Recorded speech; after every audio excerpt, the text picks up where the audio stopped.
Hi everyone, welcome to Music Trivia, Guess the Artist, episode 72. My name is Shelly Angel. I will give a few clues and try to guess this artist. So this artist was born in the United Kingdom in 1958. She is an English songwriter, performer, singer, theatrical performer, dancer, very creative. I am not going to lie, like this artist was never one of my top 10s, okay?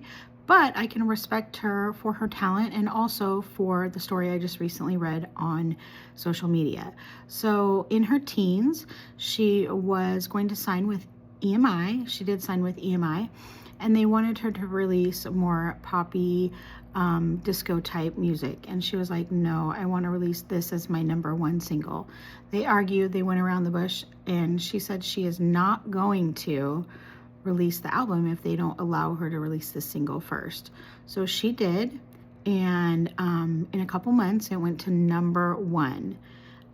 So she was also pretty big in the UK in the 80s. You know, she had some hits here, and I remember her when I was younger as well. But she stood up to the record label and won. And that just did not happen, especially from a 19-year-old girl in the 70s and 80s. That just didn't happen. So she fought them and won. She went on and had her next CD, or I guess I should say record back then, and it also did really well too. She went on tour, and she did like a theatrical tour that was highly successful. And after that, she just kind of disappeared.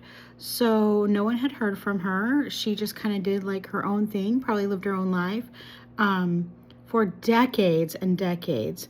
And then in 2022, with a very popular show, she had a small clip and she went viral on TikTok.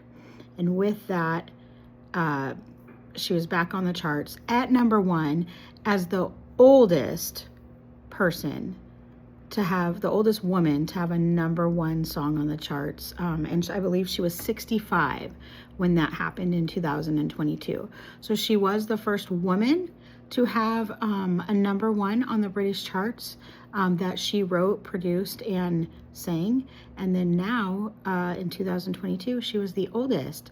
So it is estimated in 2025, her net worth is $60 million, and she's done quite well for herself. She is a soprano, and later in life, she's kind of gone a little bit deeper soprano, mezzo soprano, and she very popular. I remember hearing the song all over again, and I was like, what is this? This is years ago. But it just so happened that one of the shows, Stranger Things, brought her back into the spotlight. And I kind of gave a clue earlier when I said beat around the bush. So if you didn't catch any of this, I am talking about Kate Bush. I very much respect her, and like I said, I haven't loved her, you know, Running Up the Hill song. It wasn't ever one of my favorites, but I really respect her as an artist, and I think it's phenomenal that she stood up to the record label and was like, no. The song she really wanted to be released first was called Wuthering Heights, and it was like kind of like a ghostly, kind of really melodic song, and they were looking for more poppy disco stuff. So anyway, guys, I miss you. I hope you have a great day, and we'll talk soon. Bye.